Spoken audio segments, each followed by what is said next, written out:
Hey, what's up, guys? This is Chris Steves with eXp Realty in Ottawa. Gonna talk to you about the pros and cons of the real estate market that we're in right now. Just want to kind of clear the air and kind of get everybody into the right mindset of how to view the market right now, what to do if you're a buyer or a seller. So, right away, good news.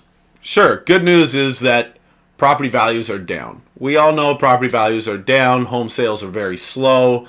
Now is a great time to get a deal. Now is a great time to be somebody, a buyer with cash that's sitting waiting for opportunity. Why? Because the opportunities are out there. There are absolutely some good deals if you know what to look for. There are motivated / desperate sellers that are eager to make a sale, and if you negotiate hard and you're smart, you're going to get a great deal.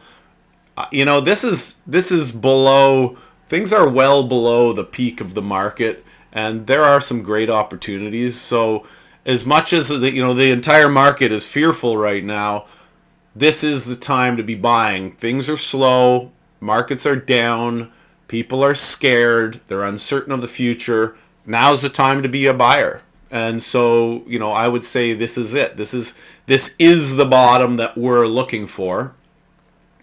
Which kind of leads me to the other side of the coin, the negative side of real estate, so to speak. And that is, things are still expensive from a carrying cost perspective. Your mortgage payments are up.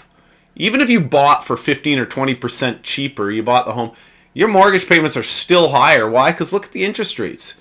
You look at your monthly carrying costs. It's not cheaper. It's probably more expensive right now. So you really need to be careful. This is definitely a time to know your numbers, guys.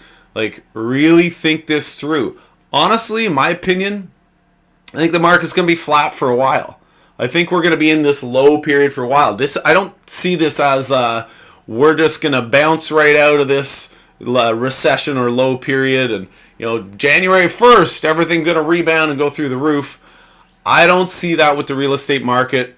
People are taking on a lot of debt with these mortgages. It is a very real thing. You really got to think about it. What happens if interest rates keep climbing?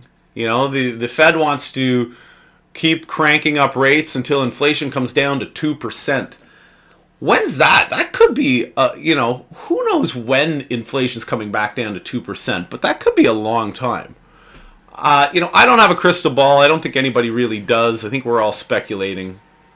But one thing we can be sure of is you really need to know your finances, and you need to plan ahead. Like, this isn't a time to speculate as if real estate's about to shoot up next year and all of a sudden, you made your 150 grand on your property. I think it's going to be flat. I think you got to eliminate all the real estate speculation. Look at the carrying costs. Look at the cash flow. You need to know your markets more than anything and understand what the values are, because home prices have been all up and down for the last 6 months, all over the place. Some people selling stuff high, some people fire sailing it super cheap. It's a time to really get your head around what the values are so that you can buy something under value. That's the goal here. When you make a purchase, you want to get it below market value and know that if push comes to shove, you can resell that property for, you can make a profit on it selling it next week because you bought at such a great deal. And that's, people always say you make your money when you buy, which is true in a lot of ways. So be really careful when you're purchasing. Yeah, there's great deals out there, but it doesn't mean it's carte blanche to just go buy anything right now. There's a lot of terrible deals. I see overpriced garbage all the time. I see bad investments all the time. I see properties everywhere. The numbers just don't make sense. Problems. Show me 10 properties and I can guarantee you 9 of them are garbage for one reason or another. And that's unfortunately the reality of the real estate world. You got to be very careful. You don't want to buy a lemon, especially when the market's slow, because you get stuck with a lemon, you're stuck. You can't unload it right now. The garbage properties right now are not selling. You have to fire sale them. So, all that to say, yeah, be very, very careful with what you're buying. Be very informed. Know the numbers, know the markets, and make the smart decisions. And don't over leverage. Like, please don't over leverage.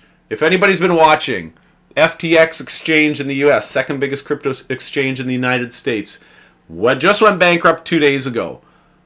I don't know what, $20-30 billion wiped out overnight. I mean, that is massive. What was their problem? They were over leveraged. They were too far in debt. They didn't have the assets to support their situation, their position. I don't know all the details, but this is what I gather. And boom, they got into financial trouble. Boom, done. How many people lost fortunes? Don't be that person. So, be very careful when you're borrowing a ton of money, because it can bite you in the ass. So, I think that's it, guys. I just want to get that out there to get you in the mindset of, how to view this current market. Don't do anything drastic. Get good deals. Buy under market value. Don't expect appreciation anytime soon, or at least until interest rates come back down. And, if you're an investor, you need positive cash flow. I'm sorry, that's a given. I could do a whole separate video just on positive cash flow, and the amount of people buying properties that are negative cash flow blows my mind. Anyhow, that's it. Always happy to hear from you guys. Questions or comments, hit me up, and I'd love to hear from you. Thanks a lot, guys. Till next time.